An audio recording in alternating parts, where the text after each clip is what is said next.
Good evening, it's Friday the 26th of July and it's time for the news on RIK2. Cyprus's deputy government spokesman Yannis Antoniou today said the European Commission may seek to recover its contribution to the controversial construction of the Vasiliko terminal. The European contribution to the project exceeds €100 million. Antoniou was explaining the concerns expressed yesterday by President Nikos Christodoulidis, who also spoke of other negative developments. Yesterday, the European Public Prosecutor's Office said it opened an investigation into Cyprus's Vasiliko liquefied natural gas import terminal on suspicion of procurement, fraud, misappropriation of EU funds and corruption.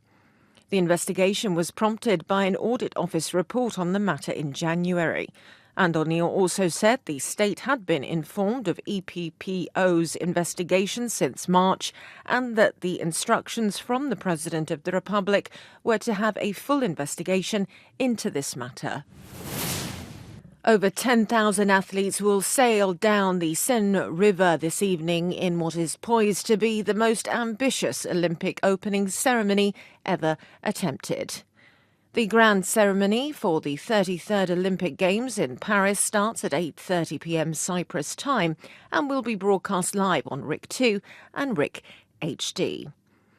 Cyprus President Nikos Christodoulidis and his wife Philippa Garcera Christodoulidis are among the official guests attending the ceremony at the invitation of French President Emmanuel Macron. Moreover, the Embassy of France in Nicosia took the initiative to broadcast live the opening ceremony at Limassol's Molos as well. The event kick-started at 7:45 p.m. Saboteurs struck France's TGV high-speed train network in a series of pre-dawn attacks across the country, causing travel chaos and exposing security gaps ahead of the Paris Olympics opening ceremony later tonight.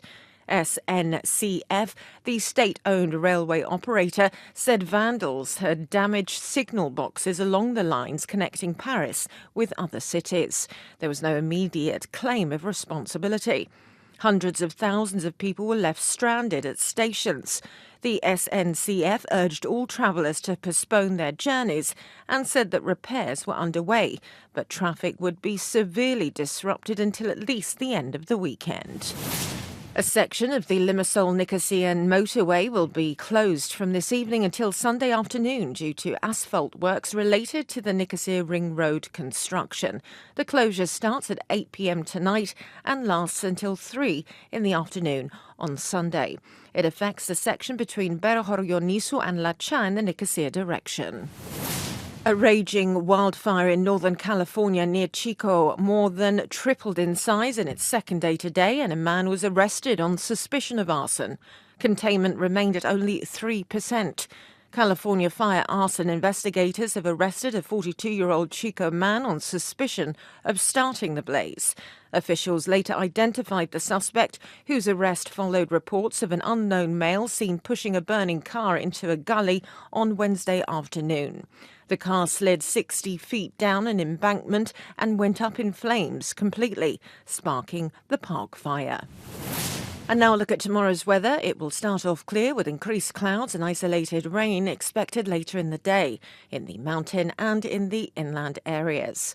Winds will be variable, moderate, mainly westerly to southwesterly, force 3 to 4 over slightly rough seas. Temperatures will rise to 38 Celsius inland, 33 in the west and southwestern coasts, 35 in all other coastal areas, and 29 over the island's higher mountains. The fire hazard is very high in all forest areas. That's all for today. Join us tomorrow again for more news in English. Have a very good evening.